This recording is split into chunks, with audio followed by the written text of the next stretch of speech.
Shalom Bapak Ibu dan Saudara sekalian, seluruh jemaat yang diberkati oleh Tuhan Yesus Kristus.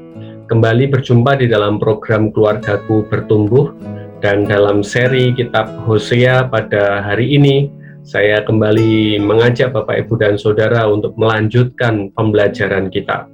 Dan judul kebenaran firman Tuhan yang ingin saya sampaikan kepada Bapak Ibu dan Saudara sekalian adalah dampak panjang ketidaksetiaan. Kitab Hosea pasal yang pertama, ayat yang keempat sampai yang ke-9. Demikian bunyi firman Tuhan. Kemudian berfirmanlah Tuhan kepada Hosea, berilah nama Yisril kepada anak itu, sebab sedikit waktu lagi, maka aku akan menghukum keluarga Yehu karena hutang darah Yisril, dan aku akan mengakhiri pemerintahan kaum Israel. Maka pada waktu itu aku akan mematahkan busur panah Israel di lembah Yisril. Lalu perempuan itu mengandung lagi dan melahirkan seorang anak perempuan. Berfirmanlah Tuhan kepada Hosea, berilah nama Lo-ruhama kepada anak itu, sebab aku tidak akan menyayangi lagi kaum Israel, dan sama sekali tidak akan mengampuni mereka. Tetapi aku akan menyayangi kaum Yehuda dan menyelamatkan mereka demi Tuhan Allah mereka. Aku akan menyelamatkan mereka bukan dengan panah atau pedang, dengan alat perang atau dengan kuda dan orang-orang berkuda. Sesudah menyapih Lo-ruhama, mengandunglah perempuan itu lagi dan melahirkan seorang anak laki-laki. Lalu berfirmanlah ia, berilah nama Lo-ami kepada anak itu, sebab kamu ini bukanlah umatku, dan aku ini bukanlah anakmu. Bapak, Ibu, dan Saudara sekalian, ada hal yang saya dan Saudara fahami dan mengerti ketika saya dan Saudara telah menjadi orang tua. Dan ketika Tuhan memberkati kita dengan anak, kita merindukan bahwa anak kita bertumbuh dengan baik, bertumbuh dengan sehat, dan di masa mendatang mereka menjadi pribadi yang luar biasa.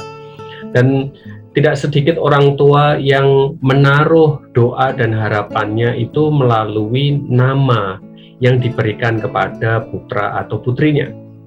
Ada hal yang menarik ketika Hosea dan Gomer ini memiliki anak, dan kemudian Allah menyuruh supaya Hosea dan Gomer ini memberikan nama Yisril kepada anak mereka. Nama Yisril ini memiliki sebuah arti yang sangat mendalam bagi bangsa Israel. Yisril ini adalah nama sebuah tempat, lebih tepatnya adalah nama sebuah lembah. Lembah yang sangat kaya dengan sumber daya alam, tetapi juga menjadi tempat yang penuh dengan makna karena ada peristiwa-peristiwa yang terjadi di sana. Dan kalau kita melihat kepada Yisril, arti nama ini adalah Allah menabur, di mana Allah menyatakan karakternya kepada Israel sebagai pribadi yang menyediakan segala sesuatunya, tetapi juga Allah yang mendisiplin. Mengapa nama Yisril ini diberikan kepada anak dari Hosea dan juga Gomer? Sebenarnya Allah ingin menunjukkan sebuah hal kepada bangsa Israel. Bangsa Israel adalah bangsa yang sudah berpaling dari Tuhan, dan Allah rindu untuk memperingatkan bangsa Israel melalui keluarga Nabi Hosea. Apa yang terjadi di lembah Yisril? Ada sebuah keadaan yang ingin saya ceritakan kepada kita sekalian. Pada waktu itu ada seorang yang bernama Yehu. Yehu ini adalah panglima perang dari seorang raja yang bernama Yoram. Tapi Yehu ini melakukan sebuah kudeta kepada Yoram. Dia membunuh secara kejam Raja Yoram yang menjadi Raja Yehuda ini di lembah Yisril. Dan beberapa waktu kemudian Yehu ini diangkat menjadi raja bagi Israel atas hal yang sudah dilakukannya. Meskipun Yehu ini menyembah Allah, tetapi dalam perjalanan sejarah kepemimpinannya sebagai raja, ada sebuah penyimpangan yang dilakukan oleh Yehu. Pada waktu itu, Yehu yang sudah menjadi raja, dia membiarkan bangsa Israel hidup di dalam penyembahan kepada berhala.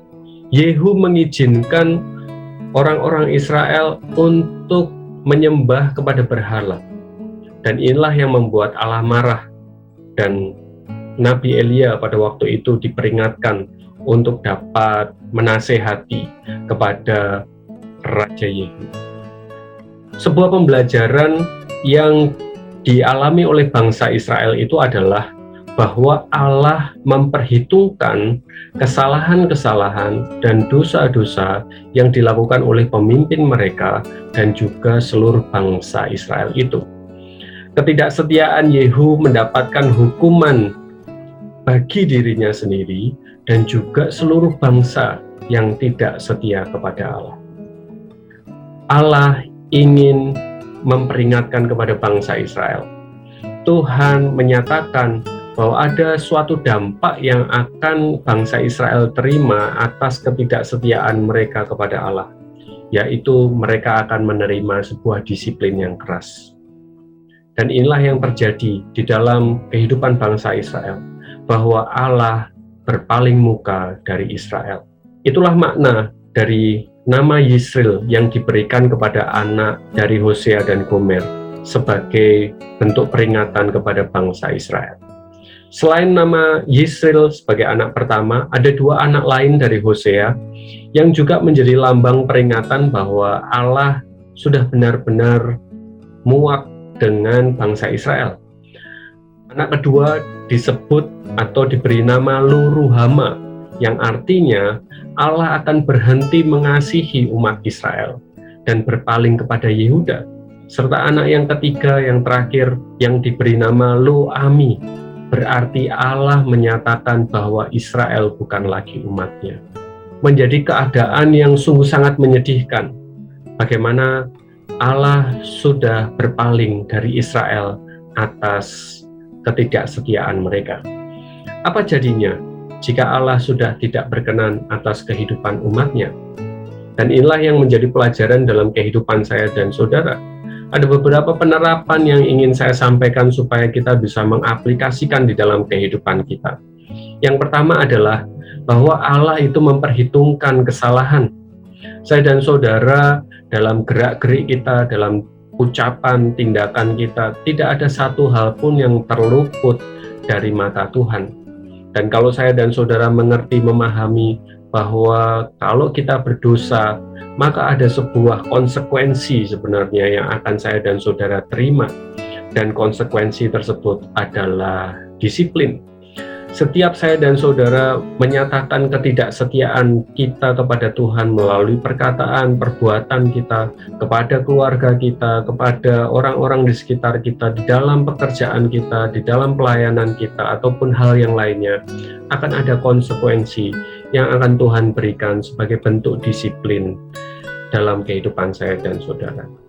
Maka dari itu, mari kita belajar untuk mengejar perkenanan Allah. Kejar perkenanan Allah dengan kesetiaan kita di dalam kebenaran firman Tuhan. Maka Tuhan akan menyatakan yang terindah atas kehidupan saya dan saudara. Kehidupan kita didewasakan di dalam Tuhan. Mari kita akan tunduk kepala, kita akan berdoa bersama-sama. Terima kasih Tuhan Yesus buat kebenaran firman Tuhan yang bisa kami pelajari pada saat hari ini. Kami rindu Tuhan Yesus yang akan memberkati, dan kiranya firman Tuhan ini menjadi kekuatan atas kehidupan kami. Kami mohon Tuhan Yesus mampukan kami untuk kami terus tetap setia kepada Tuhan. Kami mau untuk senantiasa konsisten di dalam mengejar perkenanan Tuhan melalui kesetiaan kami. Kami tahu bahwa akan ada konsekuensi ketika kami tidak setia kepada Tuhan. Ada sebuah dampak yang panjang atas ketidaksetiaan kami kepadamu Tuhan. Maka dari itu, ajar kami Tuhan, untuk kami bisa terus tetap jaga diri kami, ucapan kami, tindakan kami di dalam terang kebenaran firman Tuhan. Ampuni Tuhan akan segala dosa dan juga kesalahan kami. Di dalam nama Tuhan Yesus kami berdoa dan kami mengucap syukur. Amin. Selamat bertumbuh keluargaku, Tuhan Yesus memberkati.